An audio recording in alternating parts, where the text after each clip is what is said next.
pasca kematian. Pasca kematian. Sampai ke ujung. Ujung yang tidak ada sekatnya lagi disebut akhirat namanya. Jelas ya? Ujung yang tidak ada sekatnya disebut apa? Akhirat. Wabil akhiratihum yakinun. Pelan-pelan. Tadi kan kita yakin setelah wafat itu ada kehidupan kan? Ini yang harus terpatri nih. Sebab kalau orang tidak meyakini ini, maka dia merasa hidupnya untuk dunia saja. Ini yang menjadikan seseorang itu memanfaatkan semua kegiatan dunia seperti apa yang dia inginkan. Makanya kalau ditanya, kenapa kok harus mabuk-mabuk begitu? Kapan lagi, kan hidup cuma sekali. Gitu? Setelah ini kan gak ada hidup lagi. Nah itu sebetulnya kata-kata itu sudah terlambat. 15 abad lalu orang jahiliyah sudah punya kata-kata itu. Wa ma yuhlikuna illad dahr. Kita itu hidup cuma sekali. Kalau udah meninggal, udah mati, nggak ada lagi kehidupan. Mumpung masih hidup, nikmati bos katanya. Itu udah ada dulu. Kalau ada yang begitu, jahiliyah tuh. Ya, terlambat dia. Ya, barangkali nasabnya Abu Jahal tuh dari atas tuh. Itu ada di Quran bahasanya ada. Makanya ngaji. Ya, kalau ngaji kita bisa bedakan mana yang terlambat, mana yang faktual, gitu kan? Mana yang benar, mana yang kurang tepat. Halo, jelas? Ya. Nah ini gambarannya nih. Nah kalau kita yakin, maka kita punya persiapan. Kalau nggak yakin nggak punya persiapan. Nah karena kita sadar ada kehidupan setelah kematian dan dimensinya sama atau tidak? Beda. Alamnya sama nggak? Nih, saya mau tunjukkan logika berpikir yang sederhana. Di alam yang sama saja, kalau pindah tempat, pasti butuh bekal kan? Ya. Anda dari rumah ke sini, kalau nggak ada bekalnya bisa nggak ke sini? Gak mudah. Kendaraan perlu bensinnya, naik motor perlu ada ongkosnya, apalagi pindah lebih jauh lagi. Maaf, sekarang di Jakarta misalnya pengen untuk ke Tanah Suci, dari Tanah Kusir ke Tanah Suci, pengen ke Mekah, pengen ke Madinah. Mungkin gak berangkat kalau gak ada bekalnya? Tidak. Sekarang begitu sampai ke Saudi, maaf, mata uangnya sama gak? Tidak. Geser lagi terus agak lebih jauh ke Amerika. Ke Amerika bisa gak beli air pakai rupiah? Pakai apa? Dolar. Di Malaysia pakai apa? Hukumnya sama enggak?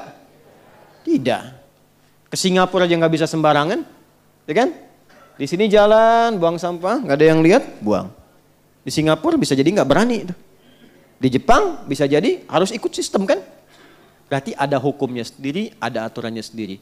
Di alam yang sama, cuman beda tempat, beda aturan.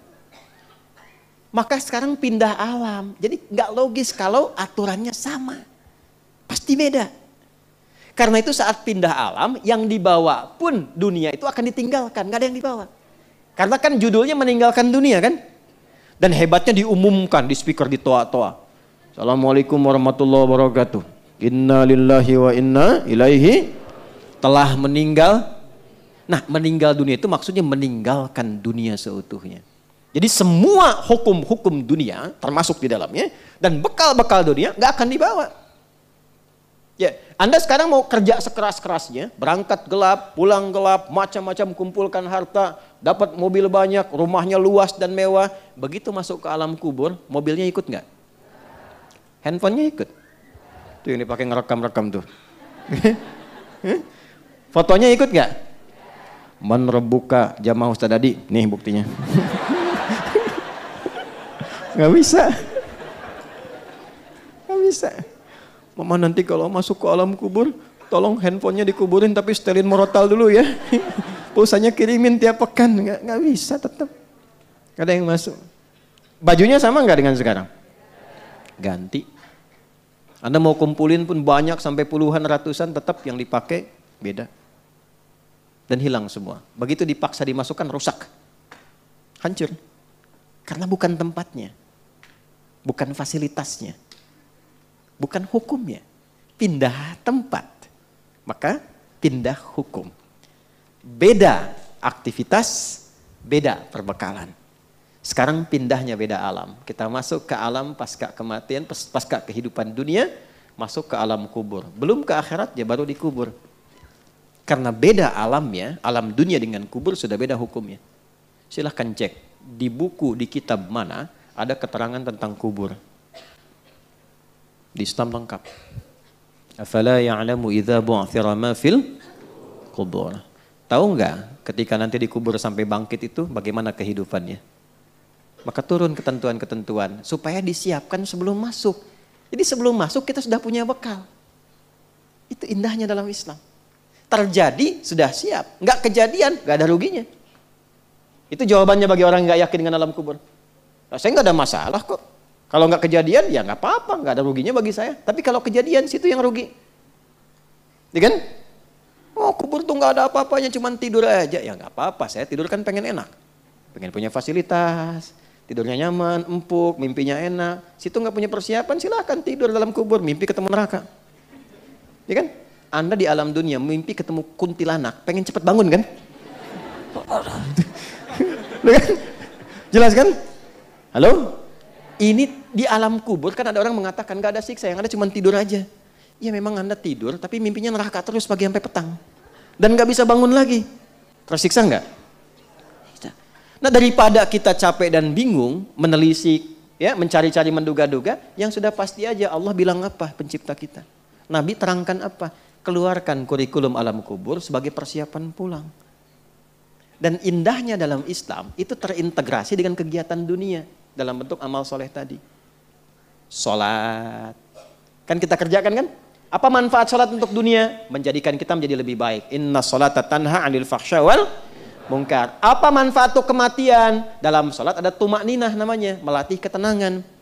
Tumakninah itu dari bahasa itma'anna yatma'innu, melatih jiwa untuk tenang. Jiwa bahasa Arabnya nafas. Jiwa yang dilatih tenang, maka punya sifat jiwa yang tenang. Dalam bahasa Arab disebut nafsul mutmainnah. Nah latihan sholat kita tumakninah ruku, tumakninah dalam sujud, membentuk nafas mutmainnah. Apa manfaat nafas mutmainnah untuk pulang?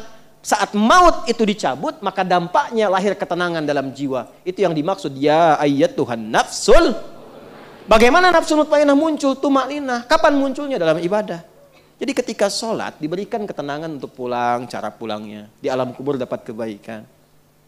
Anda ayah, ibu berjuang merawat anak dengan baik saat mengandung, ya, jaga yang halalnya masuk, yang haram mesti keluar, bacain Quran, dekatkan dengan Allah sejak dalam kandungan, begitu lahir dirawat-rawat, tiba Anda meninggal misalnya dalam perawatan yang baik, itu jihad, Bu. Tahu apa yang terjadi? Orang-orang yang mendedikasikan hidupnya untuk mengabdi kepada Allah, padahal kan normal sebagai seorang ibu merawat kan? Normal kan? Merawat, memberikan yang baik, gizi yang baik, tapi dia niatkan karena Allah. Itu begitu dia wafat, langsung turun kandungan ayat tentang fi sabilillah. Wala tahsabannal ladzina qutilu fi sabilillahi amwata bal ahya'un 'inda rabbihim yurzaqun. Orang-orang yang mendedikasikan hidupnya untuk beribadah kepada Allah, berjuang di jalan Allah, jangan dikira wafat begitu saja. Di alam kubur kami berikan kehidupan yang lebih megah dengan nikmat yang berlimpah. Dan perjuangan itu jangan selalu digambarkan kepada jihad militer. Itu ketika ada tuntutan, ketika nggak ada, keluarkan. Makanya belajar, apa kurikulumnya menjadi jihad? Perjuangan yang baik karena Allah. Antum tafaqquh fiddin, belajar, lakukan karena Allah. Dalam Islam itu belajar, apapun yang dipelajari, tujuan akhirnya mengenal Allah. Antum pintar sepintar-pintarnya jadi profesor, nggak kenal Allah, nggak disebut pintar dalam Quran. Justru Allah turunkan itu untuk diriset. Nanti poin nomor 3, kita kan baru 1. Ya kan? Baru 1 kan? Nanti poin nomor 3 itu Allah tampilkan wal jibala autada, itu kan? Ada gunung-gunung, ada awan-awan. Wa anzalna minal mu'thirati ma'an tajajja. Riset tuh awan, riset langit, riset lautan, riset daratan. Turunlah ilmu dari situ. Meriset langit, astronomi nanti. Ya, di daratan ada geologi, geofisika, geofisis dan sebagainya. Di lautan ada ilmunya lagi. Tapi puncak dari semua itu untuk kenal Allah. Karena dibuat itu supaya Anda tahu ada pencipta. Bukan cuma gali tambang, nemuin emas, nemuin nikel, nemuin tembaga. Yang ketika meninggal gak dibawa semuanya. Gak dibawa. Ada yang kain kafan yang terbuat dari emas? Dari tembaga? Gak ada. Jadi puncak tertingginya kenal Allah. Ngapain pintar-pintar gak kenal Allah? Dan gak dibawa pulang gitu. Jadi Anda diminta pintar, sukses, bahagia, ya, kemudian juga mulia, hartanya bisa dipakai untuk menikmati dunia, saat yang bersamaan niatkan untuk ibadah. Punya poin akhirat. Di dunia dapat, akhirat dapat, itu konsepnya. Dan tidak meninggalkan dunia. Karena ayatnya berbunyi, Rabbana atina fid dunya wa fil akhirati wa qina. Itu ada keseimbangan. Karena kita yakin kehidupan akhirat, maka turunkan kurikulumnya. Maka di sini ada kurikulum Quran, pendahuluannya Quran surah kedua ayat 153 sampai 157. Kemudian Quran surah ketiga Ali Imran ayat 169 sampai dengan ayat 172 misalnya. Nah, terakhir puncaknya, ini saya tutup di sini. Kalau ini kita ingin turunkan dengan cepat sampai ke akhiratnya, maka ada kurikulum, ini langsung kalimatnya dari Allah untuk orang beriman dan bertakwa saja. Kalau Anda termasuk di dalamnya berarti ayatnya untuk kita. Quran surah 59 ayat 18.